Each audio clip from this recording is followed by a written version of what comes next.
Well, this is another moment of truth. It's a beautiful morning here in Oregon, and I'm going to go and try and start this bike. I'm going to start by removing those little balls, of course, from the carburetor mouths, adding a little bit of fuel, giving it a couple of primer kicks, turning the ignition on, and then, hey presto, it should burst into life. And I've heard this bike before, and those mufflers, those silencers are not so silent, so it's a pretty loud bike.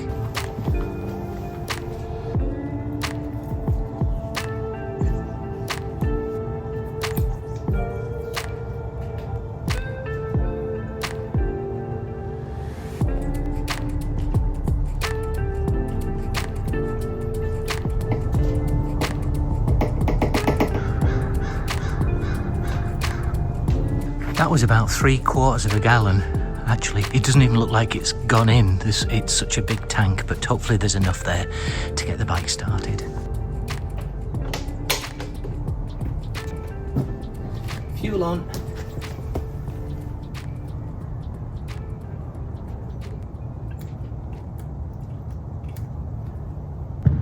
I'll just give it a few kicks to start with. Primer kicks. No chokes, remember the chokes have been blanked off. Got my boots on.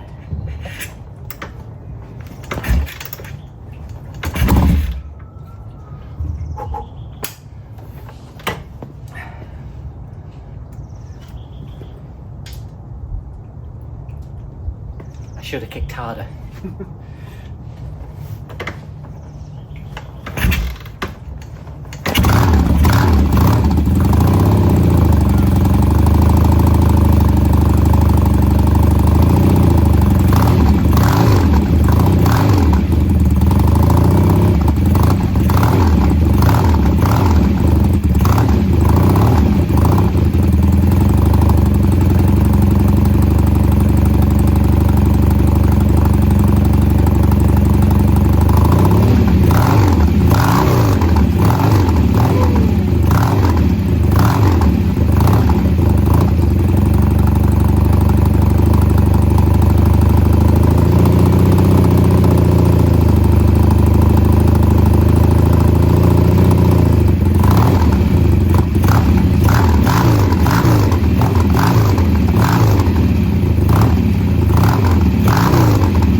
Sort of.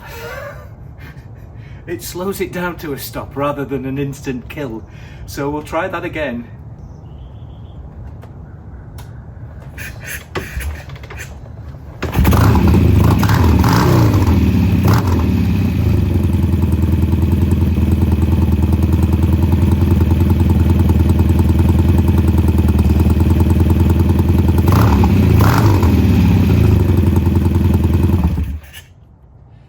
That switch needs to be on here. It wasn't on, so I don't quite know what was going on there, but I turned this ignition switch on here at the back and it works perfect now. So it just needs to keep that on when it's running. I'll just try one more time, because you have to, right?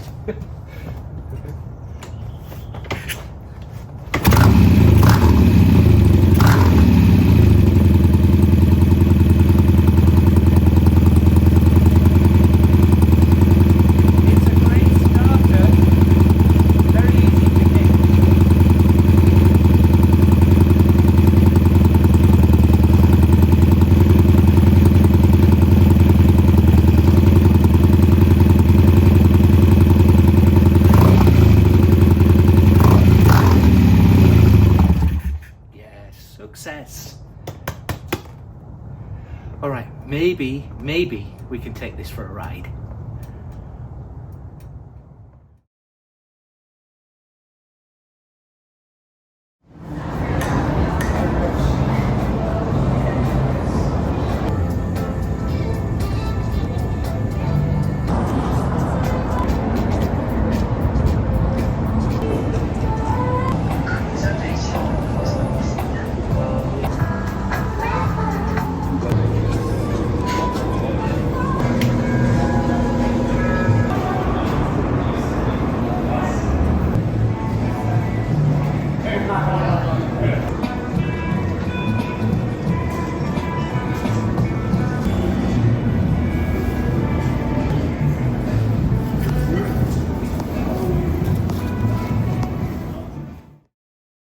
Okay, it's 3 o'clock back home. Sun's going down a little bit, but it's still reasonably okay weather-wise.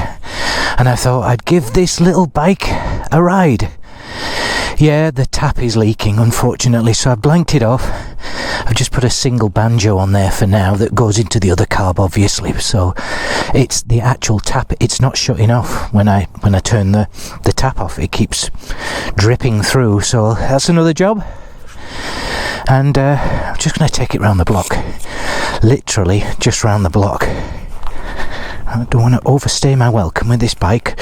Ronnie kindly gave me permission to ride it, but I just want to be super sensitive because it's a special bike. Where is it? Under there. Give it a tickle again. Oh, that's tickled.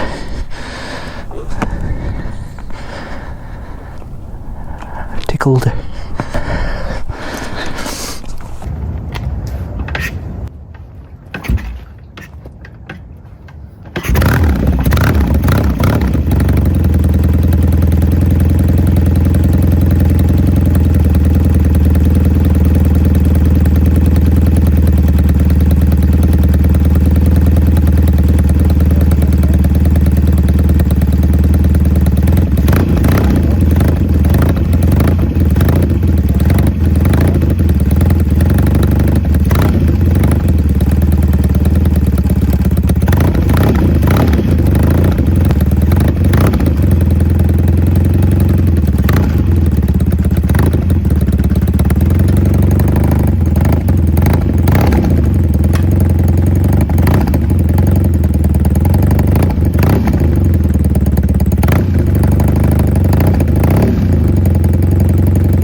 Okay, here goes.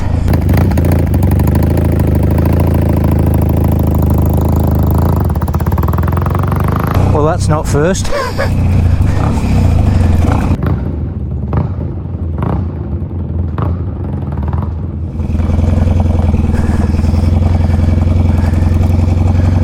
It's like an oil tanker, steering, turning circle.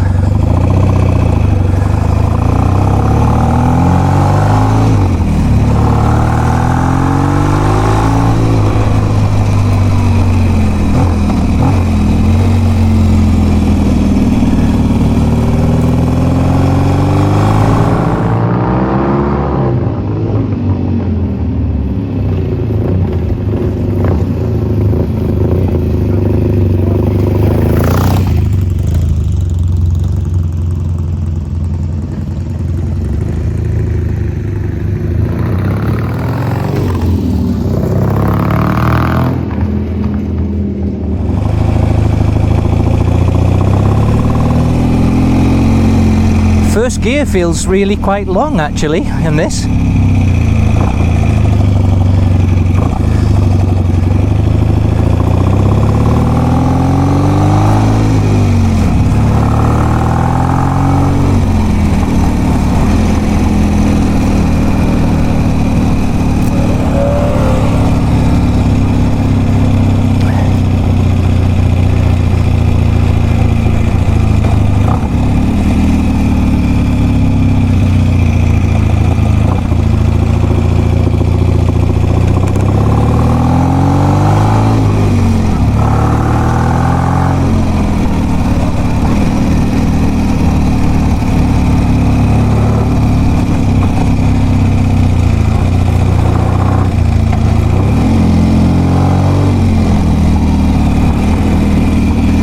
That's very strange. Doesn't seem to go out a second. There's first, second.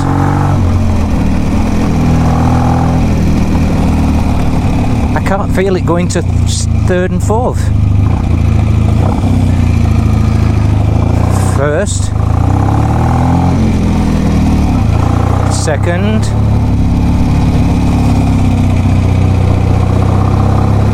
maybe third. It's not decisive enough. No, that's second. No, it's not going into third.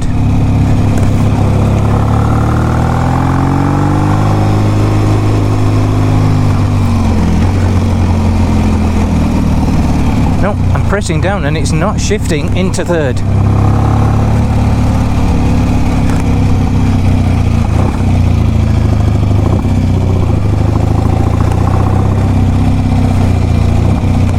There's first. So I'm in first.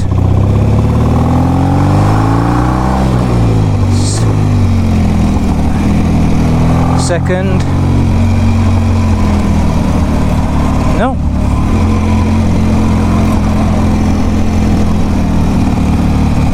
Well, that's the strangest thing.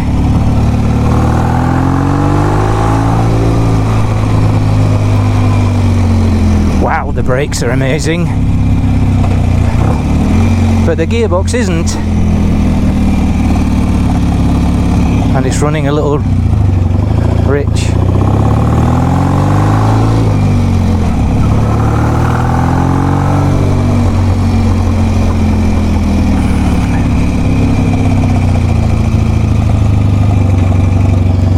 Okay, I'm in first again.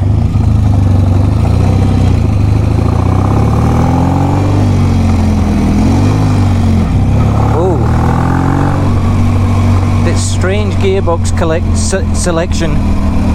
Okay, well, nothing's quite simple, is it?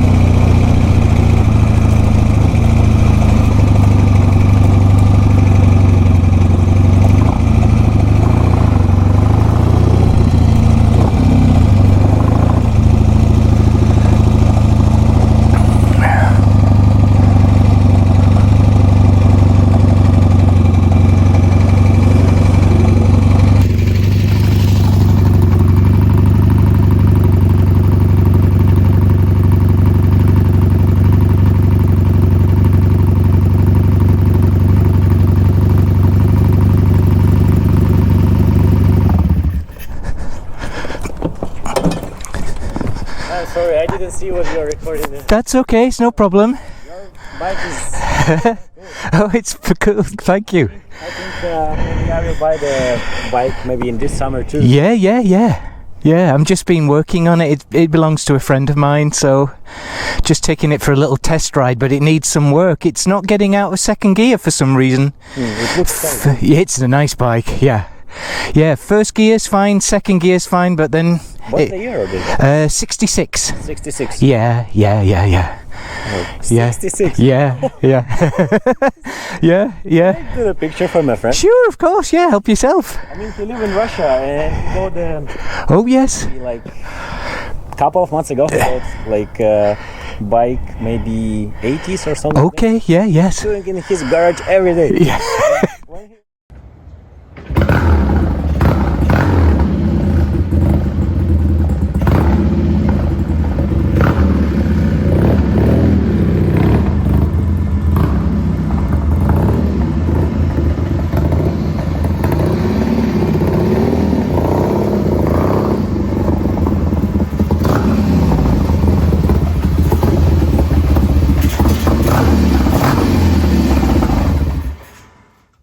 Okay, here's the bike back on the lift, and first impressions are that it might be this linkage that was just too tight. I've struggled like heck to get this off. It's now loosened, but what was happening, this was like super tight, and I think what's happened, this nut at the end of this rear set linkage was screwed down so tight. I had to use a rather large influencer to get it off. It was so tight, I actually thought it was a left-hand thread at one point because it was not budging. Anyway, a little tap with this and that seemed to do the trick, but it was really, really tight to the extent that I think what was happening was compressing on this linkage here, this bush here, and it was preventing it from going up and down. So I'm going to take this all off here, no problem, and I'm going to put a different gear pedal on it just temporarily, just to see if I can get all the gears to work. I'll lift the back wheel, of course, as well, but that's my first impression, is it was so tight I couldn't actually reach the gear or get it into gear because this was as tight as a drum. Even this is just too tight. It just doesn't need to be that tight. So I'll loosen this off as well.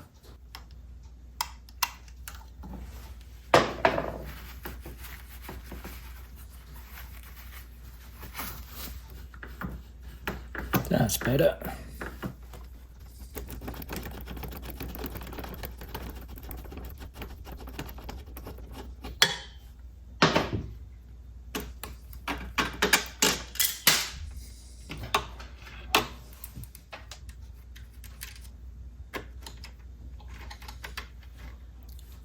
Threaded all the way through.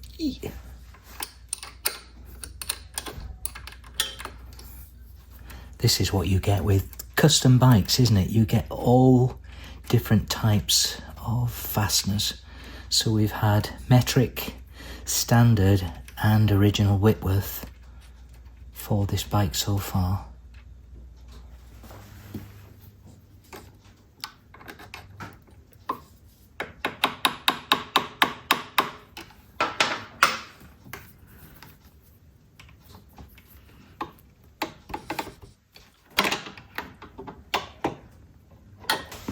Okay, now I'm going to lift the rear end of the bike because it's currently sitting on the tyre. This stand is just dropped down temporarily.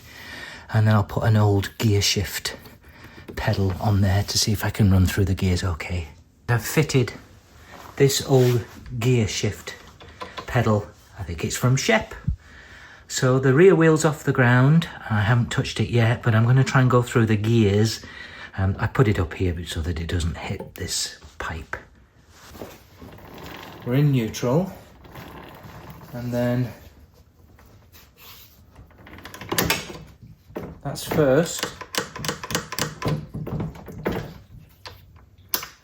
back into neutral, second, third, fourth. Thank goodness. Yeah, I think I know what's happened. This has been so tight. I have to look at this because it's supposed to run on bushings, right? And I think literally it's been clamped up to the frame so tight it's prevented the bike from being able to change gears. And so I'm going to look at this because I'm certain that this is supposed to run independently of the pin that goes through it that holds the pedal to the frame. Here's the rear set assembly on the bench. It goes like that. And I'm just trying to figure out what has happened, and I think I know what the answer is. And just by chance, I already have a set of rear sets myself for the Shep project. And I got these off my friend Bill years ago at the OVM swap meet down in Corvallis. And it looks almost identical to the set here. And so what I'm seeing immediately is this bushing here. This one floats, you can see this mechanism here is supposed to turn on the bushing. There's not a lot of clearance at the other end. I think maybe there's about 1/1000th of an inch where it just steps down. So if that's tight up against that spacer, this should still turn freely, relatively freely. But if it's been absolutely clamped down, which this one was, I think that creates a problem. And then that's further complicated by the fact that these are so dry, some of these components, that this has actually seized. This bushing has seized or inside of here, and I think that's what it is. So I'm going to just tap this out so that this will run more smoothly.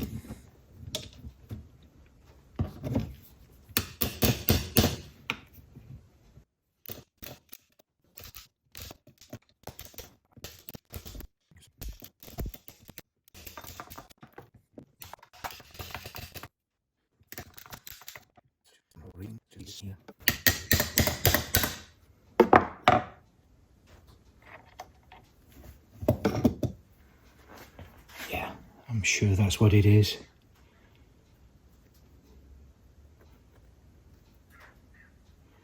Thankfully, a couple of, I was going to say no scores, but a few there. So I'll clean this up and then I'll hone this out a little bit and obviously add some grease in there.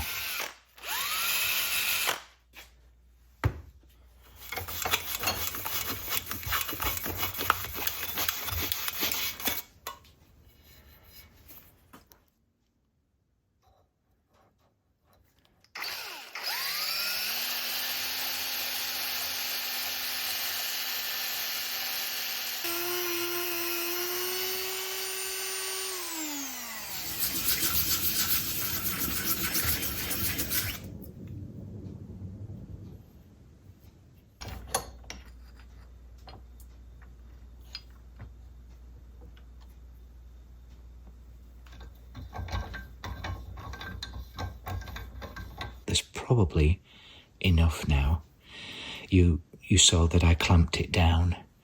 In the vise, I also ran this surface on the surface plate as well, so it's lovely and flat now, and that goes in there nicely. And I definitely feel like there's probably enough clearance even after tightening that down, and obviously I'll test that when it's back on the bike. That's the rear sets fitted to the bike, and now I just need to double check that we can change gear. I've greased the bushing in here, so that's a lot better. That's a lot smoother than it was. So here we go. We're in neutral. That's in first. Down back to neutral. Second. Third. Fourth. Fourth. Third. Second. Neutral. First. Great. And a lot smoother. Yeah, that's in neutral there, but it's pivoting very well now. It's turning just great. Okay. I'm just going to do a flow test on this left-hand side fuel tap, just to demonstrate, just to prove that it is actually leaking even when you shut it off. These are the quick detach fuel pipes that Ronnie had on the bike. As soon as I fit the bottom piece, the tap is off right now, so there should be no fuel flowing until I turn it on. But I think what I've found is even with the fuel pipe attached, it's leaking from the tap because the tap isn't shutting off correctly up at the tank. So the tap's off, and I'm just going to connect it. It's this one here, left-hand side. And as soon as I fit that, yeah, that's with the tap shut off. And that was the drip that I was seeing. So that's actually shut off up here. So the ball joint or whatever it is inside this tap is clearly not shutting it off. So once you disconnect, it locks it, of course. So I'm actually going to blank this off. He's got one fuel tap that services both carburetors. So I'm thinking that's all he needs actually. It's not like he needs a reserve tap on this tank. It's massive. I mean, he'll need to get off the bike before he has to put the reserve on. For the next job, I'm going to see if we can figure out what's going wrong with the rev counter. So we've verified that the rev counter itself, the instrument's working just fine.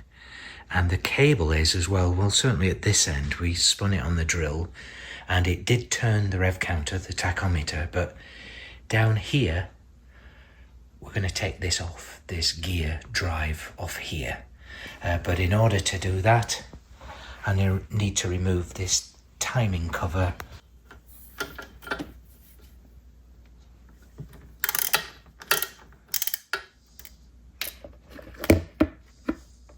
These are 3/16 Allen screws.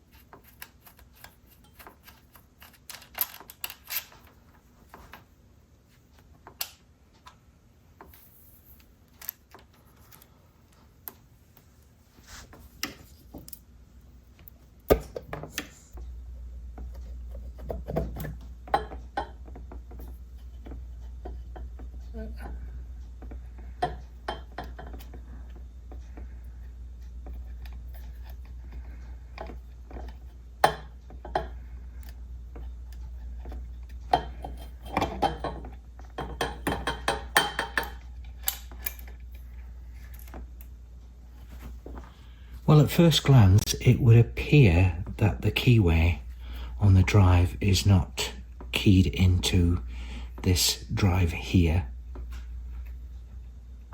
What I can see is that this is at this angle, and then this is at a different angle, as though it's just missed it completely. And I think what's worse is it's worn away the end of the nut here.